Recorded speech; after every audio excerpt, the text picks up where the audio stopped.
Assalamualaikum warahmatullahi wabarakatuh. Selamat pagi adik-adik, bagaimana kabarnya? Ya, mudah-mudahan selalu sehat dan tetap semangat belajar. Baik adik-adik, jumpa lagi dalam video pembelajaran kelas 6. Sebelum kita mulai pembelajaran, mari kita sama-sama membaca doa. A'udzu billahi minasy syaithanir rajim. Bismillahirrahmanirrahim. Asyhadu an la ilaha illallah wa asyhadu anna Muhammadar Rasulullah.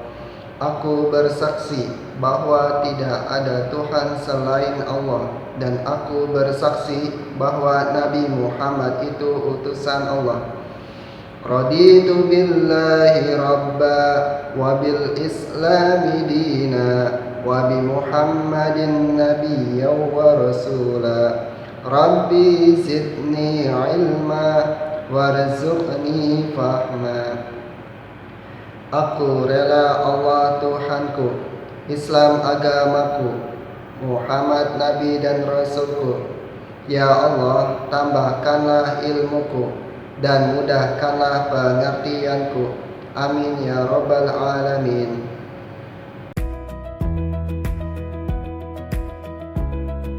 Kali ini kita akan melanjutkan belajar mengenai berbagai usaha untuk mempertahankan kemerdekaan Republik Indonesia.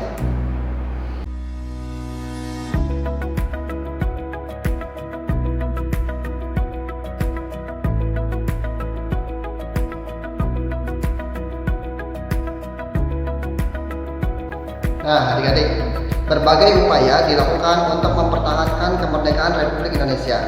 Di antara upaya-upaya atau usaha-usaha untuk mempertahankan kemerdekaan Republik Indonesia adalah yang pertama dengan cara pertempuran. Ya, berbagai pertempuran dilakukan untuk mempertahankan kekuasaan dan kemerdekaan Republik Indonesia. Kemudian cara yang kedua adalah melalui jalan diplomasi atau perundingan. Ya, berbagai perundingan dan musyawarah antara pihak Belanda dan Indonesia dilakukan untuk mencari jalan keluar untuk mencari solusi agar kedua belah pihak dapat berdamai. Di antara pertempuran-pertempuran yang dilakukan untuk mempertahankan kemerdekaan dari serangan Belanda diantaranya adalah 1. Pertempuran 10 November di Surabaya. Kemudian yang kedua, pertempuran Medan Area. Yang ketiga, pertempuran Ambarawa. Yang keempat, pertempuran Bandung Lautan Api. Nah, selain melalui jalan pertempuran, Indonesia juga mempertahankan kemerdekaan melalui jalan diplomasi atau perundingan. Ya, di antara perundingannya yaitu pertama, perundingan Linggarjati, kemudian perundingan Rom-Royen, kemudian perundingan Renville, dan konferensi Meja Bundar.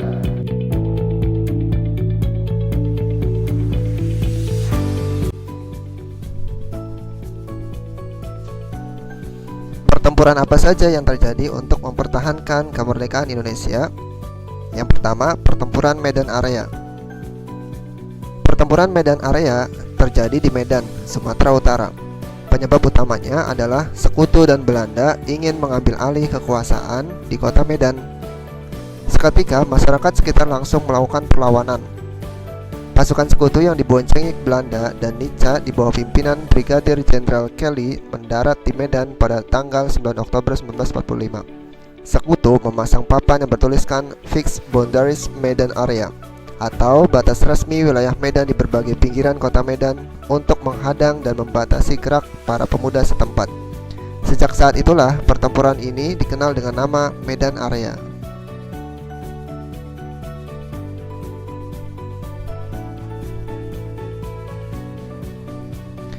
Yang kedua, pertempuran Ambarawa.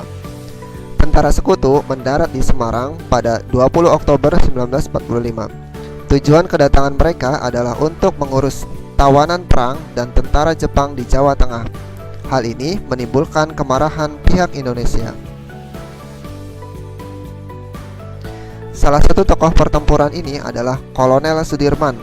Beliau menerapkan taktik serangan mendadak di semua sektor dan pengepungan rangkap dari kedua sisi sehingga musuh terkurung. Pada 19 Desember 1945, pertempuran ini berakhir. Untuk memperingati hari bersejarah itu, maka setiap tanggal 15 Desember diperingati sebagai Hari Infanteri. Dan untuk mengenang pertempuran tersebut, didirikan Monumen Palagan Ambarawa.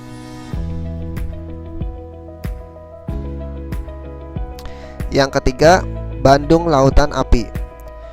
Pada bulan Oktober 1945, tentara sekutu memasuki kota Bandung. Ketika itu, para pejuang Bandung sedang melaksanakan pemindahan kekuasaan dan merebut senjata dan peralatan dari tentara Jepang.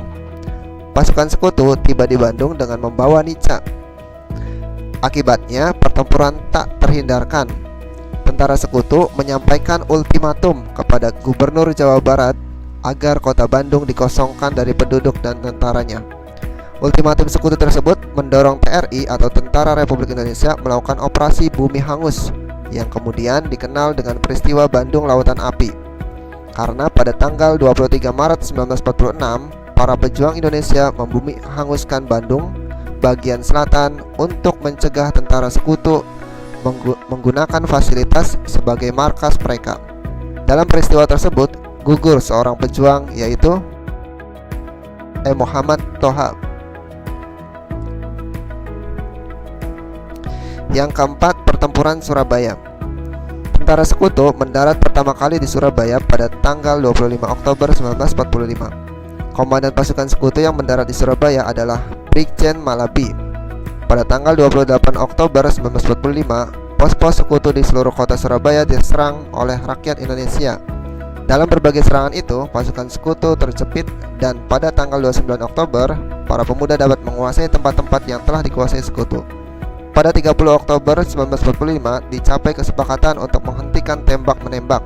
Namun, pada sore harinya terjadi pertempuran di gedung Bank Internasional, tepatnya di Jembatan Merah. Dalam peristiwa tersebut, Brigjen Malabi tewas. Pada tanggal 10 November 1945, tentara sekutu menggempur Surabaya dari darat, laut, maupun udara.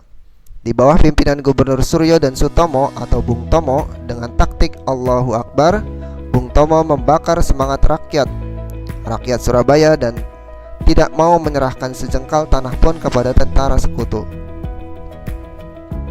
Untuk memperingati kepahlawanan rakyat Surabaya itu, pemerintah menetapkan tanggal 10 November sebagai Hari Pahlawan. Yang kelima adalah pertempuran 5 Hari Semarang. Pertempuran ini terjadi pada tanggal 15 sampai 19 Oktober 1945. Kurang lebih 2000 pasukan Jepang berhadapan dengan TKR atau Tentara Keamanan Rakyat dan para pemuda. Peristiwa ini memakan banyak korban dari kedua belah pihak. Dr. Karyadi menjadi salah satu korban sehingga namanya diabadikan sebagai nama salah satu rumah sakit di kota Semarang sampai sekarang. Untuk memperingatinya, maka dibangunlah tugu bernama Tugu Muda. Perlu kita ingat, pertempuran yang telah kita bahas di atas hanyalah sebagian dari pertempuran yang terjadi. Masih banyak pertempuran mempertahankan kemerdekaan yang terjadi di tempat-tempat lain. Oleh karena itu, sebagai seorang generasi penerus bangsa, kita harus menghargai jasa para pahlawan, baik yang tertulis maupun yang tidak tertulis dalam sejarah, dengan cara melanjutkan perjuangannya, membangun bangsa Indonesia tercinta sesuai bidang masing-masing. Nah, tadi kita sudah menyimak dan mempelajari materi mengenai berbagai upaya dan usaha untuk mempertahankan kemerdekaan. Mudah-mudahan bisa kalian pahami ya. Nah, adik-adik, demikian materi pembelajaran kali ini. Mudah-mudahan bermanfaat ya. Jangan lupa untuk selalu menjaga kesehatan, mencuci tangan, dan memakai masker. Anak pintar selalu memakai masker ya. Kita tutup dengan membaca hamdalah. Alhamdulillahirabbil alamin. Terima kasih. Assalamualaikum warahmatullahi wabarakatuh.